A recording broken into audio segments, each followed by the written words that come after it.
Yo, yo, what is up, everybody? Chris here from Esports. He's bringing you guys a brand new video. Today, I'm going to be bringing you guys a quick recap as to what happened during this weekend's matches. That, of course, being the matches that took place during the 23rd through the 25th of February, that being week 2 of the Stage 2 qualifiers for the Stage 2 major, hosted by the Miami Heretics, who I'll be talking about in a minute because they're not having a good time. Vamos no more. What did I say in the last video?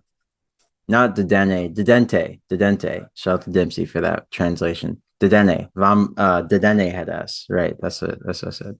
So yeah, looking at our first matchup of the weekend, we had the Boston Breach taking on the Subliners. You guys know I thought this one would go down to the wire. I thought the Asim for a capsule trade would have been the big difference maker here. I thought Boston was different, but they looked like the Disney XD boys in this series. Hot 3-0 DoorDash challenge for the Subliners. The boys on the Subliners side look great. They are 3-0 as of this point in the weekend, and they looked great with the statement series against the Breach, who are a team that they've consistently beaten. Of course, in our next series, we had Optic Texas taking on the Minnesota Rokkr, and this series was pretty reminiscent of the the Faze 100 Thieves series back in Black Ops 4.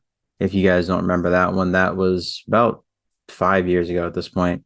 But yeah, the LA Thieves, I'm sorry, the 100 Thieves back then, they weren't even the LA Thieves. This is pre-franchising. They were down in control. It was 2-0. Then they reverse swept in the control. They won that 3-2. Then they won the game 4 hard point, and then they won the game 5 S&D. And that was in losers round 1 or 2. They ended up making it all the way to the grand finals. Greatest losers run of all time. And it happened to be a champs too, which is crazy. But yeah, that reverse sweep is reminiscent of that because Optic was down. It was 3v9 in the control in round 5. Optic absolutely should have lost that on attack. And somehow Shotzi and Pred clutched up and won that. I don't know how. And then they won the whole series. So it was just absolutely insane. Yeah, they iced up big time. And Minnesota, where'd all the ice go? I thought accuracy is the ice, man. Well, I guess no longer. I guess the ice melted. So looking at our next series, we had the Vegas Legion taking on the Miami Heretics. And you guys know I thought that Miami would go 1-1. I thought they would win against the Thieves and lose to the Legion, but they ended up going 0-2. So Didente is indeed the word of the Stage 2 major for the Miami Heretics. Those boys have been fully stopped. And the Legion looked great on Friday. They, of course, won at 3-2. A very tight series, came all the way down to the wire. But Vegas, I feel like they're just diffy right now. That Purge, I'm sorry, Purge, that Attach. No, it wasn't Attach who got changed out, of course, not the leader of the team. Standy for Geo trade. I knew I would get there at some point. Has been working out pretty well for them. That structural trade seems to be paying dividends, excuse me. Hard to find my words in that little jumble. And yeah, Legion are looking pretty good. Ultra, of course, they are continuing to look pretty solid. I think Legion took the hard point. Yeah, it was a 5-point hard point, I believe, that Legion ended up taking. It was 250, 245, I want to say. But great showing from them. Ultra, of course, maintain consistency. Number 1 seed right now, number 1 team after winning Major 1. They haven't lost a series this entire split. So they're looking really good. In our next series, we had Optic taking on the LA Guerillas. And of course, they farmed some more Guerillas points as they so often do in the CDL. It was a 3-1 as I expected. And of course, the Guerillas took the search hardpoint search something. They took something, but they looked good for the most part. Optic just looked better as we expected. And yeah, Optic Diffie. And then in our last series of the day, we of course had a heartbreaker for the Miami Heretics, of course, going into their own major that they're hosting in Miami in April. They were looking for an easy win against an LA Thieves team that's decidedly been pretty disappointing all season long. Coming off a fresh roster change where they swap out 2 players, you would be expecting a Miami Heretics team that, in the standings at least, was top 4 going into Major 1 to make easy work of an LA Thieves team that's been pretty hit or miss. Not a lot of reps, obviously. They had only played 1 match up to this point, and they won that match. I'm sorry, they lost that match. But going into this one, it felt like a Heretics series to lose, and it really was, if we're being honest. They should have closed that series up. But yeah, Dan Ghosty was just diffy in the back of that plane. Game 5, he iced up, got them the win. So looking at Sunday's matches, everything kind of went to hell in the handbasket for me. I missed the mark pretty much everywhere across Sunday's matches, apart from the first match where we had the Carolina Royal Ravens taking on the Surge. You guys know I was expecting the Surge to walk away with the S&D, which they indeed did.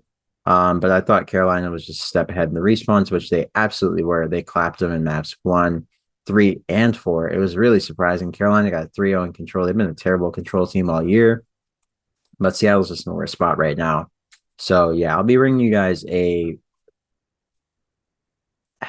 guess I'll bring a power ranking. I don't know. Maybe that'll probably just be a post though. I don't think I need to do a whole video on that. It just seems very unnecessary. So be on the lookout for that on Twitter and everywhere else. That'll be coming sometime this week. I'll just throw some pretty quick together, giving you guys an idea of where I think teams fall in each game mode, and then where I think they've fallen relative to where they were at stage 1 and their actual placing. So I always like to do my power rankings like pegged to something like substantive, so like an actual placing, not just, oh, I think that, Toronto's the best team in the game just because vibes. Like, no.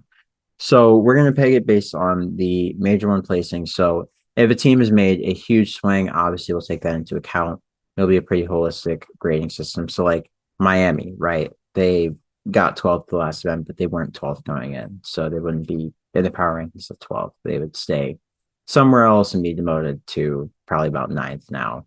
But yeah, more on that later. You'll see the actual power rankings. And if you have any questions, just ask. So yeah, the next series we of course had the Boston Breach taking on the Minnesota Rokkr, and you guys know I was expecting this one to go 3-1 in favor of the Rokkr. I felt like with them really challenging the top tier teams consistently and getting a top 4 placing at Major 1, felt like they were a much changed team. They've been through some burning sands. They've crossed them. I felt like they were different men. And it looks like they really aren't different men. It looks like they're making the same mistakes that they were before they crossed those burning sands.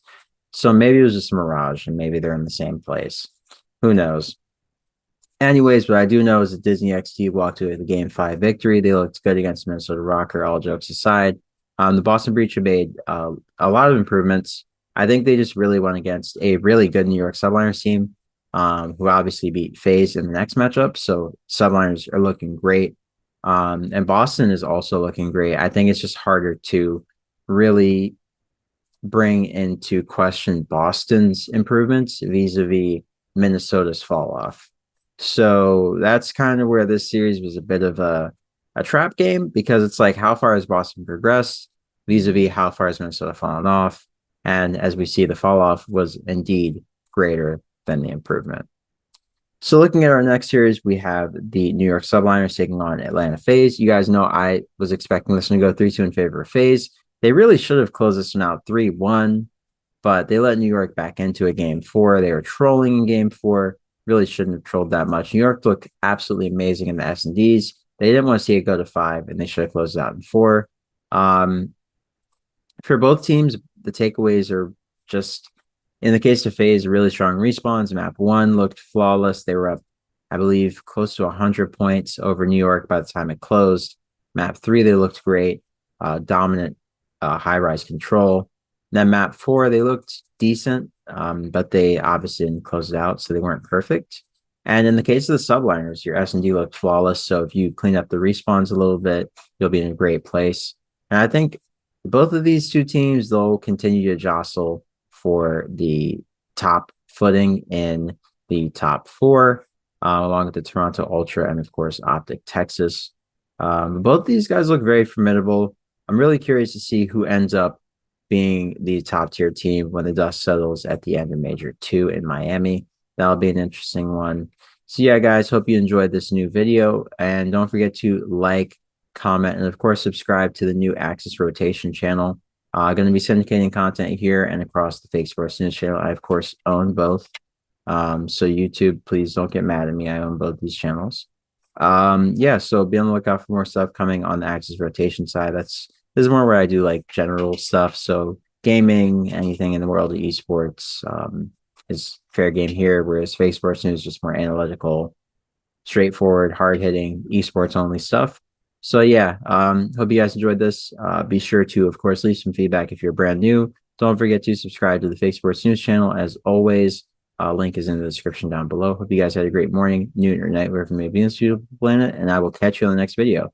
And once again, this is Chris from Fake Sports News or Axe Rotation, wherever you know me from, wherever you like, subscribe, or watch, and I'll catch you guys on the next video. Peace.